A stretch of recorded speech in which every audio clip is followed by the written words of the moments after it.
किसे पसंद नहीं है, चाहे वो अमीर हो या गरीब। लेकिन गरीबों को पिज्जा मिलता कहाँ है।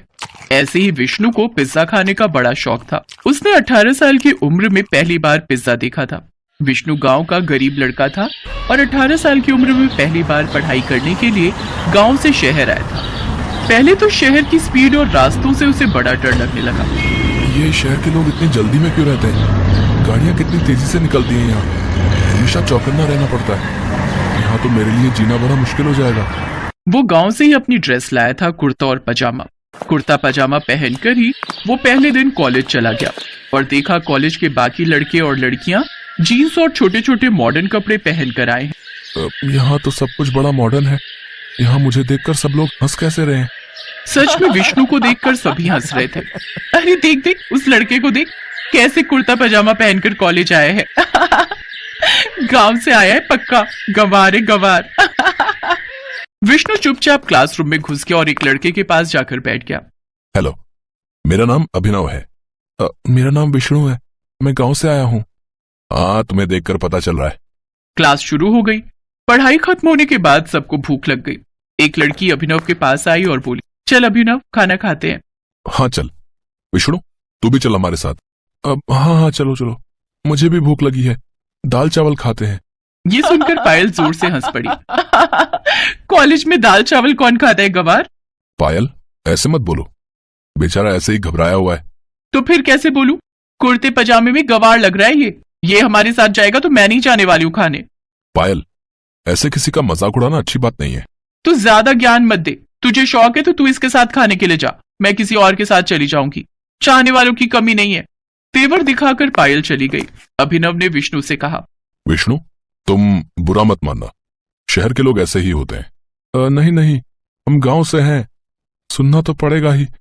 चलो खाना खाते हैं। चल, आज मैं तुझे एक अच्छी चीज खिलाऊंगा। अभिनव विष्णु को पिज्जा शॉप में ले गया। विष्णु ने कहा, अब जो भी खिलाना है खिलाओ, लेकिन अंडा, मछली और मांस मत खिला देना भैया, हम शुद्ध शाकाहारी हैं। चिंता मत कर भाई, यहाँ वेज भी मिलता है। भैया, 2 पनीर पिज्जा देना। दुकानदार ने 2 पनीर पिज्जा दिया। विष्णु ने ऐसी चीज कभी देखी ही नहीं थी। अरे बाप रे, इतनी बड़ी गोल रोटी। हाँ मेरे भाई, इसे पिज्जा कहते हैं। पिज्जा? लेकिन हुआ तो वही ना, आटे की रोटी के ऊपर पनीर की सब्जी। हाँ, बात तो सच है। जो भी है, खाकर देख कैसा लगता है। विष्णु ने पहला बाइट लिया और ऐसा लगा कि वो स्वर्ग में पहुंच गया। अरे वाह भैया, ये पिज्जा तो बड़ा ही स्वादिष्ट है। मैंने पहले ये कभी नहीं खाया। खाएगा कैसे, गांव में ये सब मिलता क्या है। बात तो सही है मेरे भाई, शहर में ही मिलता है ये सब, इसीलिए तो लोग शहर को इतना पसंद करते हैं। गांव भी बुरा नहीं है, वैसे मेरा असली घर गांव में ही है, लेकिन मैं बचपन से शहर में ही रहता हूँ। पायल मेरी बेस्ट फ्रेंड है और इस कॉलेज की सबसे सुंदर लड़की भी है, इसीलिए उसे इतना घमंड है। जो भी हो, मैं तो अब से हर रोज पिज्जा ही खाने वाला हूँ। विष्णु को पिज्जा बहुत अच्छा लगा। वो और अभिनव बहुत अच्छे दोस्त बन गए। उसके बाद हर रोज कॉलेज के बाद वो दोनों पिज्जा खाने लगे। हर रोज तरह तरह के पिज्जा खाते खाते विष्णु पिज्जा का एक्सपर्ट बन गया। एक दिन कॉलेज के बाद अभिनव ने कहा, विष्णु, चल पिज्जा खा के आते हैं। हाँ तो चल मेरे हॉस्टल में, मैं बनाकर खिलाता हूँ। तूने बनाना भी सीख लिया? हाँ मेरे भाई, सब कुछ सीख लिया। समय के साथ साथ विष्णु शहरी तौर तरीके भी सीख रहा था। शहर के लोगों के जैसे बात भी करने लगा था। वो अभिनव को लेकर अपने हॉस्टल रूम में गया और आटा गूंथकर उसने पहले पिज्जा का बेस बनाया। उसके बाद उसके ऊपर टमाटर का पेस्ट लगाया। उसके ऊपर मशरूम, पनीर, कांदा और शिमला मिर्च डालकर कढ़ाई में ही बेक करने के लिए छोड़ दिया। 1 घंटे बाद पिज्जा बनकर तैयार हो गया। अभिनव ने विष्णु का बनाया हुआ पिज्जा खाया और वो हैरान रह गया। वाह मेरे भाई, तूने तो कमाल कर दिया। दुकान से भी अच्छा पिज्जा बनाया तूने। बचपन से ही माँ से खाना बनाना सीखा हूँ। कुछ तो काम आ रहा है अभी। भाई मेरे पास एक आइडिया है। ये सब पढ़ाई वढ़ाई मेरी बस की बात नहीं है, मुझे बिजनेस करना है। कल कॉलेज में कल्चरल फेस्टिवल है, वहां हम दोनों पिज्जे का स्टॉल लगाते हैं, मस्त कमाई होगी। हाँ चल चल, मुझे कोई एतराज नहीं है। अगले दिन दोनों ने कॉलेज में पिज्जा का स्टॉल लगा दिया और धड़ाधड़ पिज्जा बिकने लगा। तभी वहां पायल आई। अरे वाह अभिनव, तू भी इस देहाती के साथ रह के देहाती बन गया, गरीबों की तरह स्टॉल लगाए है। कोई भी काम छोटा नहीं होता पायल। पिज्जा बनाना कोई बड़ा काम भी नहीं है। पिज्जा बेचकर कितना ही कमा लोगे तुम दोनों, छोटे लोग, छोटी सोच। अब विष्णु ने जवाब दिया, अरे ओ मैडम, क्या छोटा छोटा लगा रखा है?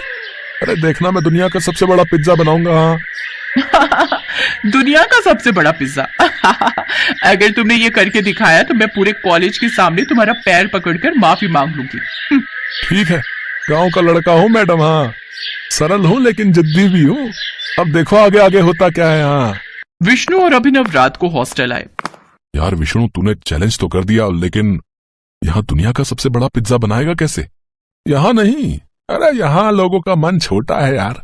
बड़ा काम करने के लिए हमें ऐसी जगह जाना होगा जहाँ लोगों का मन भी बड़ा हो। मेरा गांव। ये हुई ना बात। अगले दिन विष्णु अभिनव को लेकर अपने गांव चला गया और लोगों से सबसे बड़ा पिज्जा बनाने के बारे में कहा। गांव के लोग उसकी मदद करने के लिए एक ही बार में राजी हो गए और विष्णु ने काम शुरू कर दिया। गांव के लोग अपने अपने घर से आटे की बोरी लाने लगे, जिससे पिज्जा का बेस बना। लोगों ने अपनी अपनी गाय का दूध विष्णु को दिया, जिससे चीज बन गया। और सब्जियां तो गांव के खेतों में भरपूर थी। अभिनव ने अपने कॉन्टेक्ट से मीडिया वालों को बुला लिया था। मीडिया वाले गांव आकर दुनिया का सबसे बड़ा पिज्जा बनाने का काम देख रहे थे और टीवी पर लाइव टेलीकास्ट कर रहे थे। तो आप लोग देख रहे हैं एक गांव का सीधा साधा लड़का कैसे दुनिया का सबसे बड़ा पिज्जा बना रहा है। देखते रहिए हमारे साथ, ये पिज्जा बनकर तैयार होता है या नहीं। लगातार 7 दिन मेहनत करने के बाद दुनिया का सबसे बड़ा पिज्जा बनकर तैयार हो गया। गांव वाले खुशी से झूमने लगे और ये चीज टीवी पर टेलीकास्ट की गई। बड़े बड़े लोगों ने ये देखा और अभिनव के पास फोन आ गया। हेलो, तुम लोग अभी फेमस हो गए हो। तुम लोग हर गांव और शहर में हर मोड़ पर पिज्जा की दुकान खोल सकते हो। मैं इन्वेस्ट करने के लिए तैयार हूँ। अभिनव और विष्णु की खुशी आज 7वें आसमान पर थी। उन लोगों ने कुछ ही दिनों के अंदर हर गांव और शहर के हर कोने में पिज्जा की दुकान खोल दी। पैसे हो तो क्या कुछ नहीं हो सकता। 1 महीने के अंदर विष्णु और अभिनव करोड़पति बन गए। पायल ने सबके सामने पैर पकड़कर माफी मांगी। अभिनव और विष्णु बिजनेस पार्टनर बन गए और खुशी खुशी पिज्जा बेचकर जिंदगी बिताने लगे।